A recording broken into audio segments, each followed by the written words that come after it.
Being an artist is like seeing your entire life pan out, but at the tips of your fingers.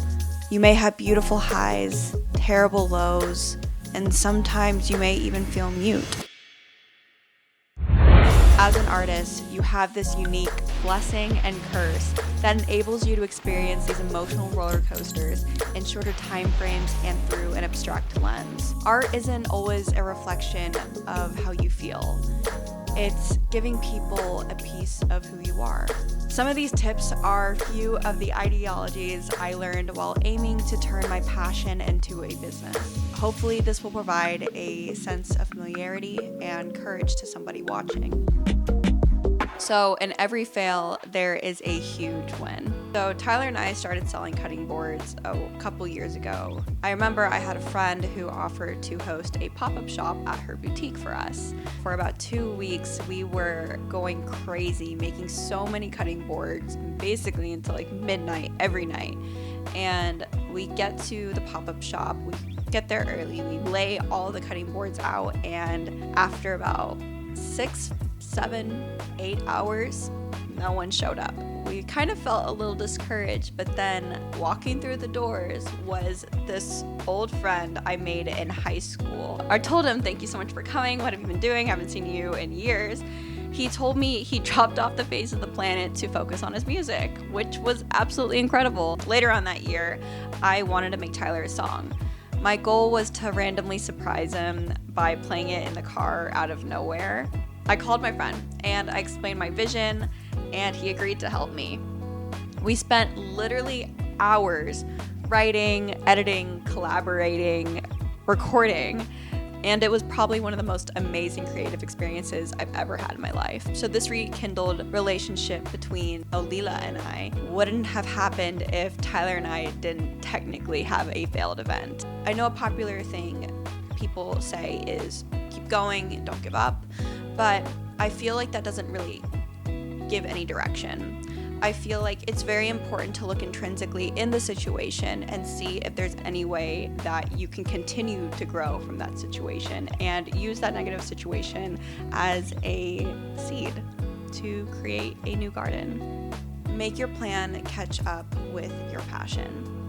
So I am the kind of person who gets very excited and enveloped in any project I have at the time, and then with that, I usually am lacking a lot of weight in the planning side of the business, or I'm lacking with the passion and patient part of the art. And I feel like when you are trying to turn your passion into a business, you kind of have to have a very equal level of both of those things. I remember when I was in college, I tried making this clothing brand, and it wasn't necessarily that I didn't have faith it wouldn't work or anything like that. I just don't think I properly planned for it. And when it came down to the release date of my store, I just couldn't do it because it wasn't even kind of done. I didn't have any of my inventory, and I didn't even finish my designs. And I remember when I was closing the store, I just could not stop crying, and that was on me.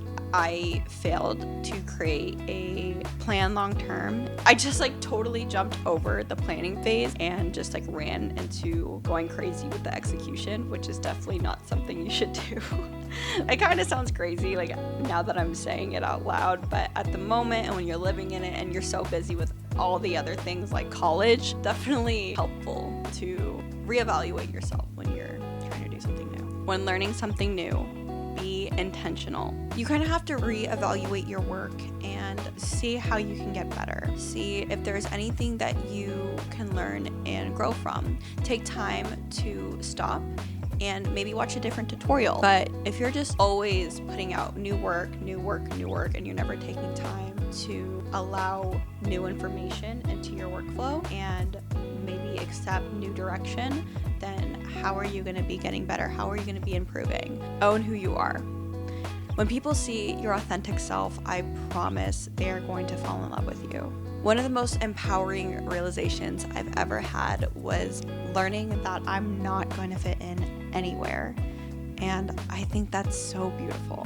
When I was a couture designer, I was going to show a preview of my collection at a fashion show. I was the only couture dress designer I was the only person that was gonna play country music, and I was also the youngest person there. So the way fashion shows work out, the designers get there ridiculously early, and they make sure everything is set up from about 6 in the morning to when my collection was about to go live. I was sweating, I was so stressed out, I was so nervous. But then during the fashion show, backstage, I'm like, I can't even watch this, I'm so stressed out. I just keep hearing cheering, and I'm like, is that for me? And of course, country music's playing, so I'm like, okay, this is definitely me. I peek out from behind the curtains, and everyone has the most excited, bright, wonderful little gleaming eyes in the crowd. And I was like, oh my gosh, like, this is really cool. Like, I can't believe they like it. Towards the end of the show, I had no idea they were gonna do this, but they presented me with the Designer of the Year award, which was incredible. If I would have opted out and not followed through and basically changed my collection based off what I thought other people wanted, I would have not earned that, and I wouldn't have got to prove to myself that my own original fresh ideas were worthy in the world. And I just want to be here to tell you, no matter how crazy your thinking or how crazy your design is or how crazy your art is, don't stop. It's probably going to change the world in some way. Baby steps. So I'm going to leave you with one last thing. Stay inspired. I remember I took an anthropology class, and the only thing I learned that really stuck with me is art is the only thing that distinguishes us as human. Art is solely fueled by wonder and dreams and passion. I truly believe if you want to become an artist, you have to be a fighter, a storyteller, and someone with charisma. Thank you for sharing your time with me.